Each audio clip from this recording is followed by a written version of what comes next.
Taal Lake, isa sa mga dinarayong tourist spot sa bansa. Ang biyayang hatid nito, hindi matatawaran. Maisasalba pa ba ang lawang unti-unti nang nasisirat na mamatay?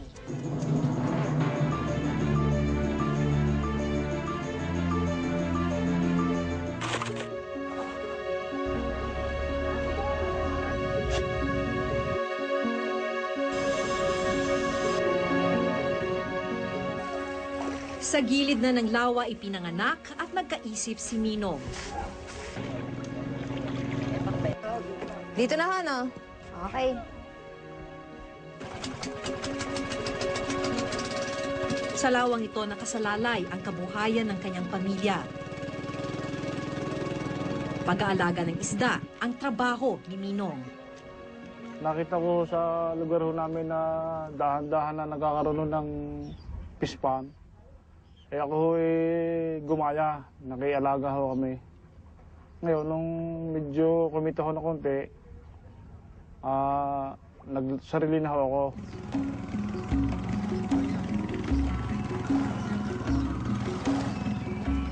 Isang lugar nila sa humigit kumulang 200 barangay na pumapalibot sa lawang ito.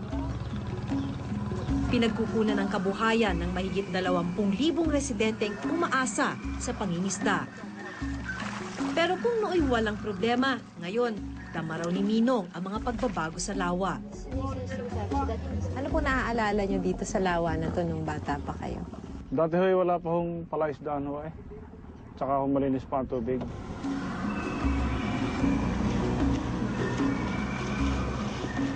Ito ang Taal Lake, ang pangatlo sa pinakamalaking lawa sa Pilipinas.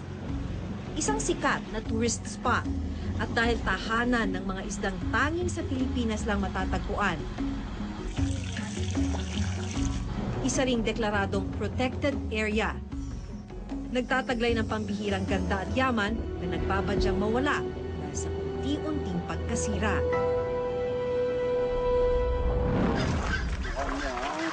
Sa mga fish cage gaya nito, inaalagaan ni Minong ang mga isda. Filter yung tawag nila dun sa gagawin nila. Ibig sabihin daw, bilang paghahanda sa pag-harvest ng mga isda, ipaghihiwalay na nila yung mga maliliit dun sa mga malalaki na isda. Noon, mas madali raw lumaki ang mga isda. 3 buwan lang pwede nang i-harvest kumpara sa mga isdang ito na inabot ng halos 6 na buwan bago umabot sa dapat na laki.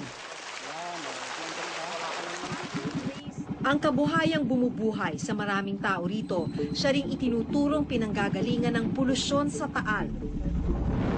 Sa tala ng Bureau of Fisheries and Aquatic Resources, mahigit 6,000 lang ang fish cages sa Taal noong 2006. Pero hindi pa pala kasali rito ang tinatayang mahigit 3,000 illegal na fish cages.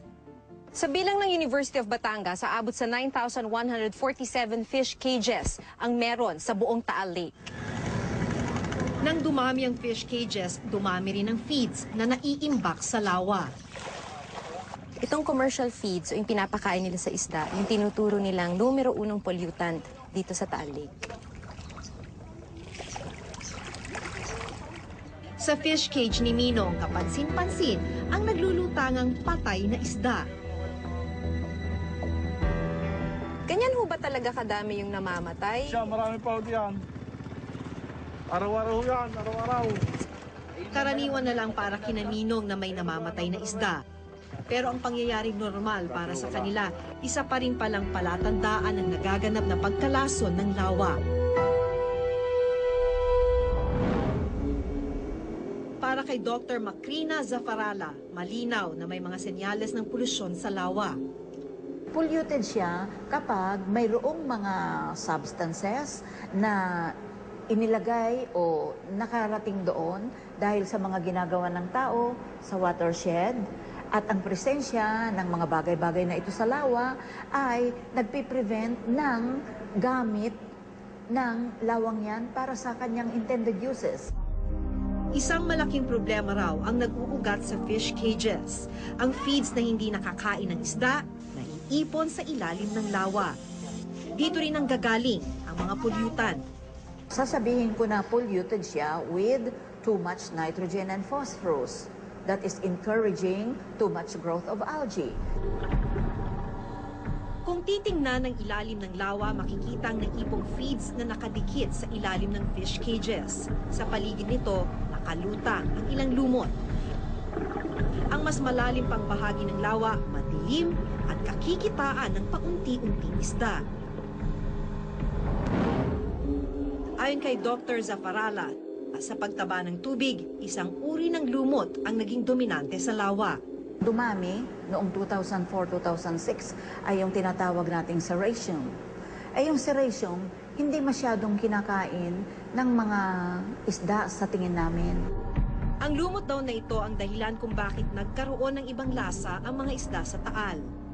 Kapag yung serratium ay pumasok sa mga gills ng isda at hindi sila nakalabas doon at sila'y nabulok, magbibigay yun ng masamang lasa at masamang amoy sa isda. Sa mga nagdaang taon, ilang fish kill din ang naganap sa lawa. Toneladang isda ang naglutangan, maraming negosyante ang nalugi ang ipinuhunan. Noong nakaraang taon, idineklara ni DENR Secretary Lito Atienza ang isang no-fish cage policy sa lawa. Pero hanggang ngayon, libo-libo pa rin ang fish cages sa palibot ng Taal.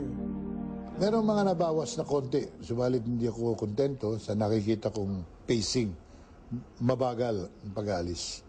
Kaya meron kaming hinatakdang tulong kay Governor Recto to review where we are since the time we started dito sa paglilinis ng Taal. Pagdating sa environment, walang compromise dapat dyan. Pero ang gobernador naman ay nakiusap na huwag naman drastic yung approach natin, bigyan ng babala yung mga tao. Bago pa ang no-fish cage policy ni Secretary Atienza, isang bagong URR o Unified Rules and Regulations ang binuo ng lalawigan ng Batangas at mga sektor na apektado ng pagbabaklas ng fish cages. Sa ilalim ng URR na ito, hindi tatanggalin kundi lilimitahan lang ang bilang ng fish cages sa 6,000. Nananatili ring nakabinbin ang patakarang ito. Hindi yan may patupad yung mga batas niyan.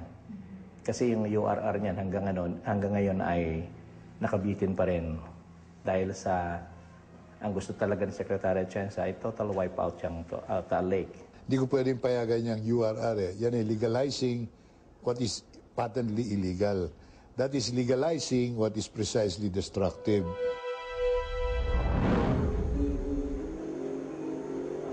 Ayon sa Pusod, isang environmental NGO, malaki ang naging epekto ng pagkakaantala ng pagpirma ng DENR sa URR. Sa tingin ko lang dahil hindi nga kaagad na-approve yung URR, medyo nagkatamlayan na. Hindi nakapagtatakang sa aming paglilibot, tila hindi pa rin nababawasan ang dami ng fish cages sa paligid ng Taal. Sa barangay Sampaloc pa lang, ayon kay Minong, umaabot ng halos 3,000 ang bilang ng fish cages. Malayo sa itinakdang 1,000 para sa kanilang barangay. Anya, kung tatanggalin ang lahat ng fish cages sa lawa, lubos na maaapektuhan ang maraming taong umaasa sa industriyang ito. Maraming nga ho dito umaasa ho eh. Pag ho nawala yung hanap maraming mga baguhan. Lalo na nga ho na yung maliliit na dito lang ho umaasa. Wala naman ho silang lilipatan na ibang hanap buhay. Payag naman daw silang tanggalin ng fish cages kung may alternatibong kabuhayan na ibibigay sa kanila. Pero wala pang mga nakalaang plano na gaya nito.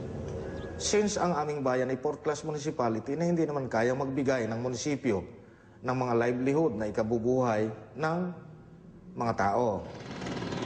Ang pagkakaroon daw ng matibay na paninindigan ng pamahalaan ang kailangan para maisaayos ang problema sa Taal Lake.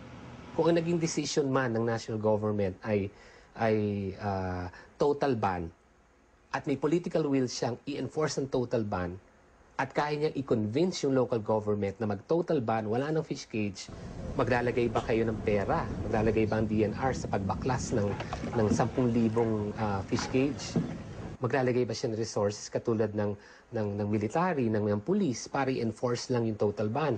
Kailangan bantayan na natin lahat yun. Pero again, aasa tayo sa provincial and local government units. Pag ang governor at mga mayors talagang nanindigan at sila naman ang bumubuo ng management board, magagawa natin ang trabaho.